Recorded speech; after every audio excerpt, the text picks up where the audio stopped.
Olá, Pro. Seja muito bem-vinda à nossa aula. Hoje eu quero falar para vocês a respeito, fazer um breve histórico da produção de registros na educação infantil paulistana. Vamos lá. Como que era feito? A gente tinha a ficha de saúde, né? O que que era a ficha de saúde? Ali na ficha de saúde, é, tinha o registro, né, que era utilizado nas creches isso. E naquela ficha tinha informações sobre as condições econômicas e de saúde daquela família. Acompanhamento de peso da criança, né, o crescimento desses bebês, eram feitas visitas nas casas cuja região era de alto índice de vulnerabilidade social. Então, naquela época em que esses moradores, eles não tinham telefone. Então, o pessoal da saúde ia até essas casas. Tinha também um caderno que era chamado caderno de sala. Isso tem a ver com as professoras, as educadoras da época. Então, as educadoras, elas registravam as atividades que elas realizavam com as crianças, né, com os bebês, e os cuidados específicos que aqueles bebês precisavam, aquelas crianças. Também anotavam lá as ocorrências de machucado, se alguma criança tinha mordido a outra, né, se tinham brigado. Então, elas faziam listas também, né, de atividades possíveis que elas poderiam aplicar com aquelas crianças, e aí, daquela lista ali, elas retiravam as atividades que elas fariam com esses bebês e essas crianças. Então, com a transição das creches para a educação, quando elas foram vistas, né, como um lugar onde se educaria, né, aquelas crianças, surgiram novas preocupações com o registro. Então, por quê? Porque naquela época as crianças elas ficavam ali só para ter um lugar onde elas ficarem, se alimentarem, para as mães ali poderem trabalhar. Quando a creche passou a fazer parte da educação, então surgiram outras preocupações. Então, o controle de frequência, tiveram essa necessidade de ter um controle de frequência dos bebês e das crianças. Então, o professor ele passou a ter um diário de classe daquela turma, né? Que, além da frequência, ali, naquele diário, também tinha o registro das atividades que seriam desenvolvidas com aqueles bebês e aquelas crianças. Em 1992, quando teve a aprovação do Regimento Comum das Escolas Municipais de São Paulo, a avaliação das crianças da educação infantil ela passou a ser realizada por meio de relatórios descritivos individuais. Para quê? Com vistas aí a um replanejamento das ações por parte do professor. Então, já surgia aí uma perspectiva de considerar aí os avanços e dificuldades aí.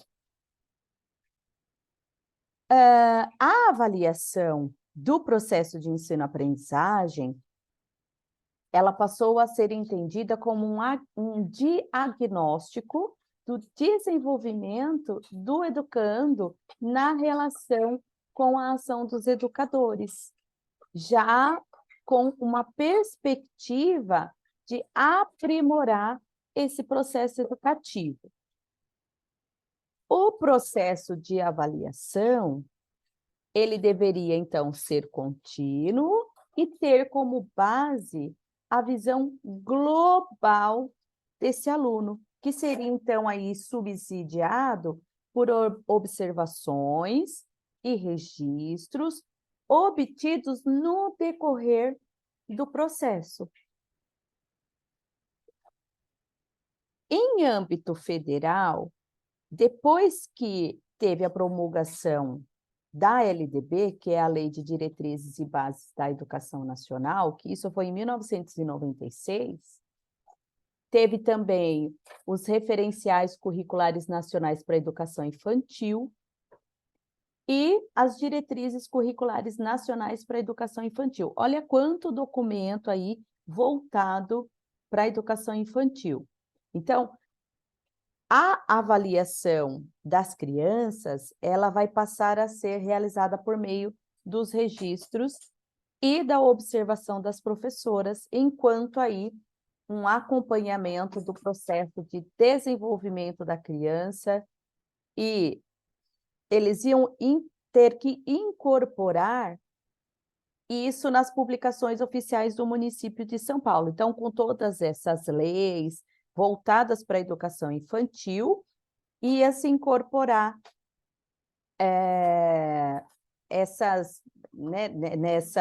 com tudo isso aí, ia ter que ser colocado, incorporado aí na educação infantil e fazer valer. Então, o decreto que veio em 14 de junho de 2004, que é o decreto 44.846, ele explicitava as atribuições do professor de desenvolvimento infantil. A gente sabe que, antigamente, o professor ele era visto só como um cuidador. A criança ia para a creche só para ser alimentada, para ser trocada. E com todas essas leis federais que vieram subsidiar aí a questão da educação infantil, então a gente tem que fazer, né, no caso eles pensaram, a gente tem que fazer aí documentos para dar um embasamento, então. Então, quais serão as atribuições desse professor de educação infantil? Então, ressaltava esse documento, esse decreto, ele ressaltava que o professor ele deveria observar as crianças durante o desenvolvimento das atividades, e aí ele ia fazer o registro, ele ia fazer relatórios como uma maneira de uma avaliação contínua para essas crianças dentro desse processo educativo. Então, em dezembro de 2004, foi publicada uma orientação normativa que falava sobre construir um regimento de infância. E aí essa normativa ela foi aprovada, né, pelo Conselho Municipal de Educação. Então, ela trouxe essa normativa considerações importantes sobre concepção de criança, de escola, de currículo, de avaliação, como também as atribuições dos funcionários públicos que estariam envolvidos. Então, qual que era o intuito? Visava aí a construção de uma pedagogia da educação infantil, né? Defendia-se uma concepção de criança, que desde o nascimento ela é produtora de conhecimento e de cultura, a partir das múltiplas interações sociais e das relações que ela estabeleceria com o mundo. E aí, nessas relações, ela estaria influenciando e sendo influenciada por esse mundo, e ela iria construir significados a partir dele. Olha só que interessante. Então, depois dessa publicação, desse documento, foi a utilização dos registros que rompeu aí com a ideia do uso dessas fichas de avaliação, né?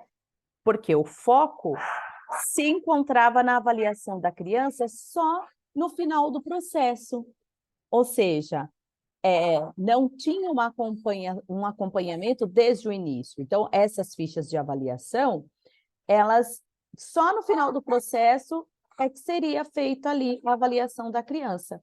Então, o registro, ele pressupunha uma observação sistemática e contínua do desenvolvimento e da aprendizagem da criança, como também já trazia também aí a reflexão do professor sobre a própria prática.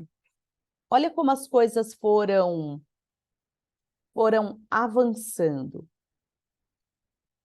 A orientação, teve uma outra orientação normativa de 2004 que falava sobre a avaliação, né? Então, essa normativa, ela destacava o papel dos registros significativos dos fazeres vividos por aquela criança, por aquele bebê, para compor a avaliação individual dele. Então, para que a avaliação ela se efetive nessa perspectiva, então é necessário uma sistematização através de registros que sejam significativos desses fazeres vividos pelas crianças, que tenha por objetivo historicizar, né, criar histórias, né, dos caminhos que cada criança vai percorrer em busca do conhecimento do mundo e como que ela vai se expressar, quais são as formas dessa criança se expressar, né? Tem que oportunizar também o envolvimento das famílias, possibilitar que esses registros eles sirvam de elo de comunicação entre os educadores, os responsáveis por essas crianças, e criar oportunidades também de troca entre os adultos que trabalham com essas crianças e com os seus familiares. Em 2007, foi publicada uma outra portaria que instituía na rede municipal de ensino o programa chamado Orientações Curriculares, que existe até hoje. Orientações curriculares, expectativas de aprendizagens e orientações didáticas para a educação infantil e o ensino fundamental. Esse será o tema da nossa próxima aula. Vejo vocês. Até lá!